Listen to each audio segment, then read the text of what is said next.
Hello, this is Notaspringchick. Well, let's see, St. Patty's Day has come and gone and you've got your corned beef and I guess it's a Reuben sandwich next. Now, of course, you don't have to wait for St. Patty's Day or St. Patrick's Day. And you can always have Reuben sandwiches any time of the year. We're going to show you how to make one. It is cheaper at this time of year. That's true.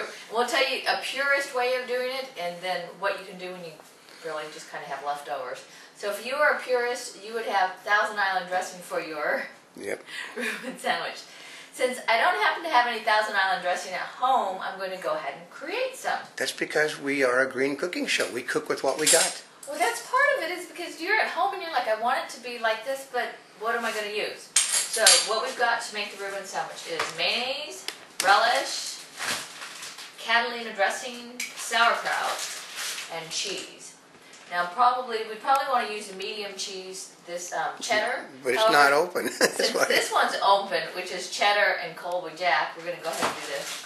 Sometimes, just by doing things like this, you learn some new favorites you didn't know before. Okay, so let's see. And how much you make depends on how much dressing you want to have. Yeah, this is one of those things that's kind remember, of you can make it for every sandwich individually. Oh, yeah. So you don't have to store it. Is this kind of cooked to taste? That's right. Okay. This is one of these things that you can do. It's like when you make tartar sauce. You don't have to make more tartar sauce than what you need. Oh, that's true. Now, you notice that this was from the relish, and I don't go put the relish spoon inside the mayonnaise. No. But they thought there was another spoon sitting over there. There is. Oh. See, here's from the relish top. This is for the mayonnaise. The tops are good to put the spoons back into. There's the mayonnaise, and this one is the dressing. You just poured it in. That's okay. The you can use anything you want. The Catalina is to give it a little bit of sweet taste, like the Thousand Islands would have. Well, I know, and I was tempted to use this burger dressing. Remember McDonald's, they did their 2 all beef patty special sauce? Yeah. It kind of reminds you of that. Yeah. Oh, this looks good. Bring the camera over. See? Doesn't that color look sort of exactly like the color of Thousand? Isn't that amazing? Oh! You have just made Thousand Islands dressing. Ah, and if you want it to taste a little bit different, it's just you that smells good. You can add anything you want to with it. I guess it's to your tasting. It is to your tasting. All recipes should be made yours. I did put a little bit more relish than I did mayonnaise. Yeah. I just put a couple squirts of the other end, so you can kind of do But look though, the coloring. If you do it the color is right. Now she's tasting it. You know this, and how does she keep her figure? It's pretty good.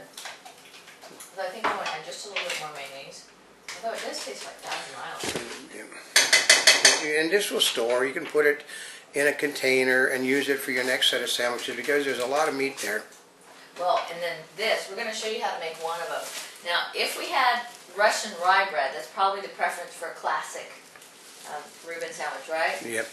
But since we happen to have Sara Lee's classic white, that's right. That's what we're going to be using. It's what's available. You don't go out and purchase stuff for this show.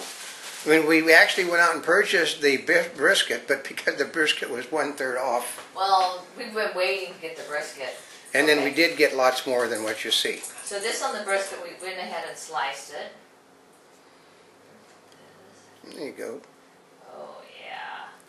And more if you want a double layer. Yep. And then we'll just show you on this one. Oh, and cheese. Okay.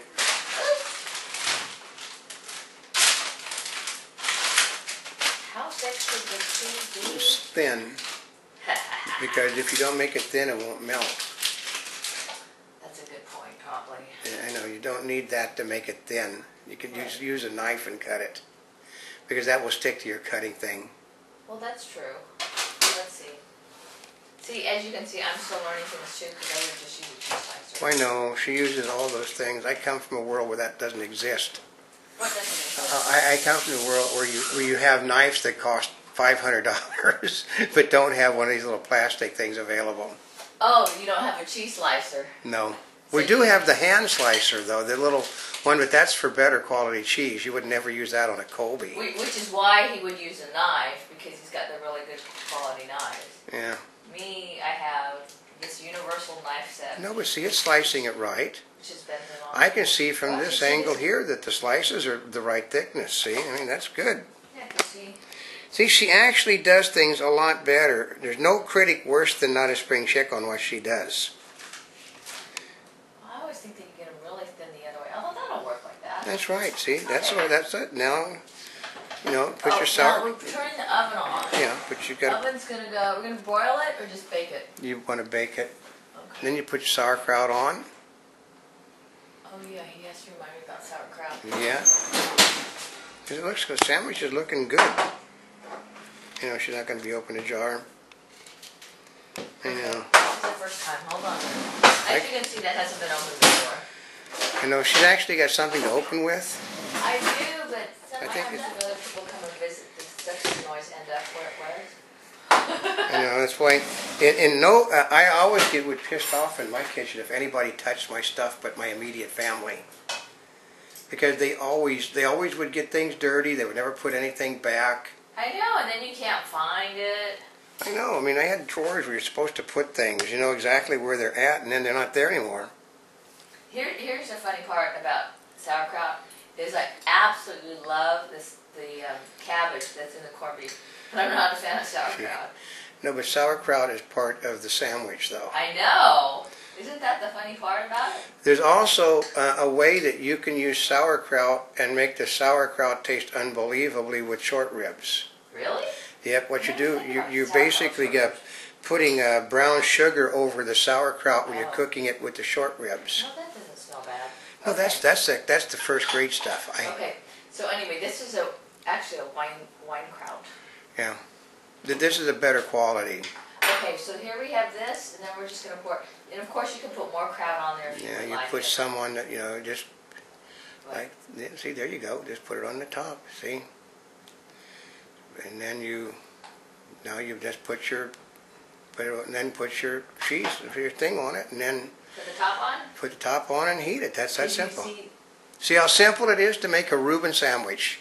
Now we're going to put this in the oven like this, or actually we'll probably put it on without this on there, huh? No, put it on with it on. You want to cook the whole thing. Okay, so we're going to put this in the oven. And it'll come back in a little while and that'll be done, see? It's just to melt the cheese. Just to melt the cheese is all. So as you can see, take a look at that with the cheese melted. That is a Reuben sandwich. That looks really good. Yeah, let me And move. this is modified with leftovers. It's all leftovers. So that's the difference. This is leftovers, folks. There's nothing that wasn't available in this place that make this sandwich. Yum. We are the only green cooking show on anywhere. As you Now can we see, can say the green is the only green. we're the only green. I mean, Emerald Green may say he's green, but he's picking things off the rack at the grocery store. We aren't. We're going basically to our cabinets and picking things up off the shelf. That determines our cooking. We had this is leftover brisket. Yep, leftover brisket. This just happens to be the cheese that's in there. And we made the Thousand Island sauce, and the sauerkraut's been sitting in there because she doesn't like sauerkraut. I know, so I saved the sauerkraut so I could give it to him. Right, but you know, leftovers do not have to be bad. That sandwich cost you an arm and a leg in a deli. In a deli. Or in a That's right. restaurant. There you go.